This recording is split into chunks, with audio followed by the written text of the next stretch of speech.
Capital, y José Luis de la Rosa Pasos, CEO de Quant Dynamics. ¿Qué tal? Buenas tardes. Hola, buenas tardes. Saludos, buenas tardes. Pues Jacobo, como ya lo platicábamos, el día de hoy el peso volvió a perder terreno frente al dólar, por lo que el tipo de cambio pues parece acercarse cada vez más a los 19 pesos. ¿A qué crees que se debe este repentino fortalecimiento de la divisa estadounidense? Así es, Susana. Mira, en muchos puntos coincido con lo que mencionaba hace unos momentos Guillermo. Hay que poner en contexto que el índice del dólar, el DXY, se ha apreciado más de 1.5%, y esto tan solo en una semana, ¿sí? Dentro de las monedas más depreciadas podemos mencionar el peso mexicano, que en tan solo 5 días ha perdido más del 5%, pasando de 18 pesos hasta los 18.90 que llegó a tocar el día de hoy, ¿no? Es importante decir que en lo que va el año el índice dólar aún presenta un movimiento lateral. Por ahí podemos observar un soporte en las 89 unidades y una resistencia en los 91. El rompimiento de alguno de estos niveles marcará la tendencia a seguir en los siguientes meses, ¿no? Aunque podríamos ver que en el corto plazo nos mantengamos en esta banda. Dicho fortalecimiento lo podemos explicar, yo lo definiría con 2 puntos. Por un lado, las expectativas de que la Fed pudiera acelerar el ritmo de alza de tasas. Estas son más altas considerando el incremento que ha presentado la inflación, que ya lo has mencionado bastante. Esto lleva a pensar que la Fed pudiera incrementar en 4 ocasiones la tasa de referencia, e incluso que sean más cantidad de veces si es que consideramos que la actividad económica en Estados Unidos se está acelerando. El viernes de esta semana sale el dato del PIB, la primera revisión, entonces va a ser muy relevante. En lo que va de abril también hay que decir que la curva de rendimientos ha presentado un incremento generalizado en los diferentes plazos, pero es muchísimo más marcado en la parte que va de 3 a 10 años. Este último tan solo hoy alcanzó el 2.99 que se mencionaba. Ese nivel no lo veíamos desde el 2014, ¿no? Y este nivel es muy importante ya que marca un punto psicológico que es el 3%. Ese es por un lado, pero también mencionaría otro, y es que los flujos están regresando a Estados Unidos. Hay que recordar que en semanas anteriores vimos muchísimo nerviosismo por diferentes situaciones internacionales, Estados Unidos contra diferentes países, como fue la guerra comercial con China, un posible conflicto armado en Siria que pudiera llevar a mayores tensiones entre Estados Unidos y Rusia. Incluso el anuncio que se dio este fin de semana sobre una pausa en las pruebas nucleares por parte de Corea del Norte. Todo esto disminuye la incertidumbre de los inversionistas sobre Estados Unidos, y queda claro que dichos flujos se destinan totalmente a la parte corta de la curva, ¿no?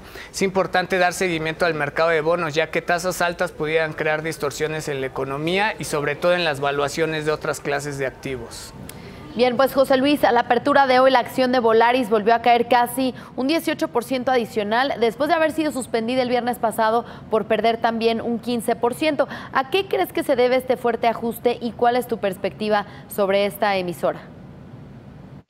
Sí, Susana, la semana pasada, el viernes, para ser más exacto, a la apertura del mercado, Volaris presentó su reporte del primer trimestre del 2018 y presentó números muy por debajo de lo estimado por los analistas. El dato que más llamó la atención fue una pérdida operativa de 1.118 millones de pesos. Ante esto, la emisora aclaró y publicó que se debía principalmente a que ha habido más competencia, dado que el año pasado, recordemos, se entró en vigor el acuerdo bilateral entre Estados Unidos y México, el acuerdo aéreo. Esto ha incrementado casi en 400 vuelos más con destinos México-Estados Unidos. Si bien es cierto que las aerolíneas han preferido más los destinos de playa y el Distrito Federal, Volaris ha decidido salirse un poco de ese mercado y concentrarse más en la parte de viajes a visitar amigos y familia. El segundo factor que dice Volaris que les ha afectado para esta pérdida es el precio del petróleo que ha estado subiendo y pues forma parte bien importante de su costo por los combustibles, y también que les ha afectado el movimiento del dólar. Entonces, yo aquí lo que me pregunto es, ¿y dónde está la administración eficiente y profesional de riesgos? Me da la impresión de que o no la están haciendo o la están haciendo mal, porque para eso existen instrumentos financieros derivados que deberían cubrir a la empresa ante la exposición que se tiene ante el precio del petróleo y ante el dólar. Entonces, esa justificación como que no la encontramos muy razonable.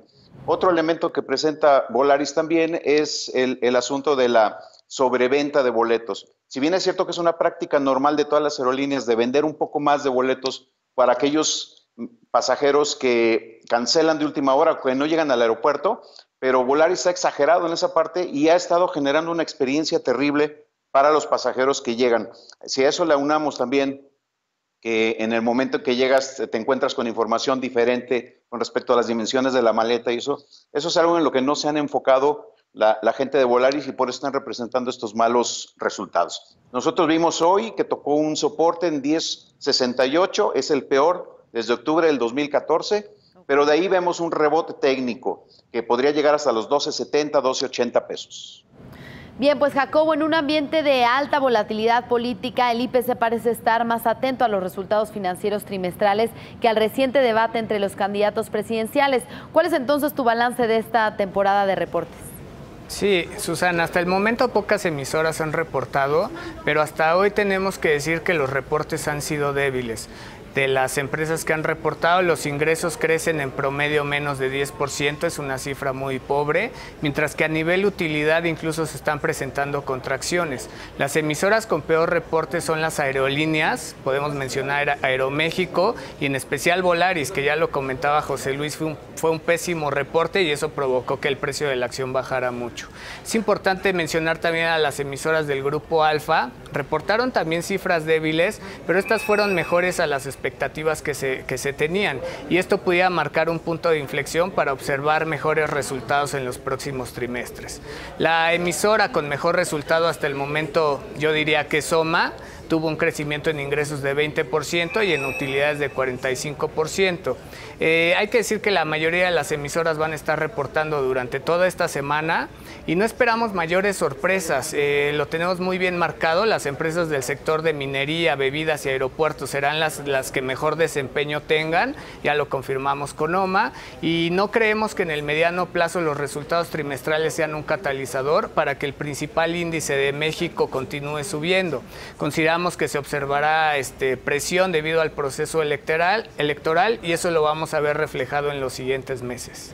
Bien, pues estaremos atentos. Finalmente, José Luis, en una especie de reedición de lo ocurrido con Estados Unidos y Canadá, la negociación del Tratado de Libre Comercio con la Unión Europea necesitó de fuertes concesiones por parte de México para poder cerrar el acuerdo. ¿Cuáles ves que serán las consecuencias de este tratado? Sí, la Unión Europea estuvo tocando la puerta al gobierno mexicano durante 10 años. Este tratado, que se firmó en 1997 y entró en vigor en el 2000, desde hace 10 años ya representaba algunas desventajas para la Unión Europea. Sin embargo, el gobierno mexicano no les puso mucha atención. No es sino hasta que Donald Trump toma una actitud agresiva con respecto al Telecán, cuando entonces urgentemente el gobierno mexicano voltea hacia Europa y en un proceso muy rápido llegaron a un acuerdo que fue anunciado este fin de semana. Este acuerdo es muy importante para México, dado que la Unión Europea es el segundo, el tratado que tenemos con ellos es el segundo más importante después del Telecán, pero también es cierto que es un segundo lugar muy lejano, porque lo que exportamos a Estados Unidos pues, representa el 80%, entonces la verdad es que verlo como que es la solución o la panacea por si el Tratado de Libre Comercio con América del Norte se pone complicado, no lo va a hacer. Hubo, como bien dijiste, que hacer concesiones en diferentes segmentos, sobre todo del área agrícola y del área de lácteos, por ejemplo. Pongo un ejemplo que me llamó la atención, el queso manchego que se produce en México, a diferencia del queso manchego de origen español, el de allá se hace con leche de oveja, mientras que el mexicano se hace con leche de vaca. Y la Unión Europea se puso mucho énfasis en decir que si vamos a vender productos que se llamen con el nombre del queso manchego original, deberá ponerse en la etiqueta que es hecho en México, que no es el original. Bueno, ese tipo de concesiones, más aparte de productos agrícolas, creemos que también va a representar un costo adicional el transportar toda esa mercancía porque tiene que ir refrigerada o conservada para Europa y eso no va a ser tan atractivo para los empresarios mexicanos. Yo pienso que vamos a ver oportunidades para algunas emisoras que produzcan lácteos y que produzcan artículos perecederos para los próximos meses. Bien, pues muchas gracias por el análisis de hoy. Ya estaremos viendo los frutos de este acuerdo que ya se llegó después de tanto tiempo de negociación. Gracias, Jacobo Rodríguez Reyes, director de análisis financiero de Black Wall Street Capital, y José Luis de la Rosa Pasos, CEO de Quant Dynamics. Muy buenas tardes. Gracias, buenas tardes.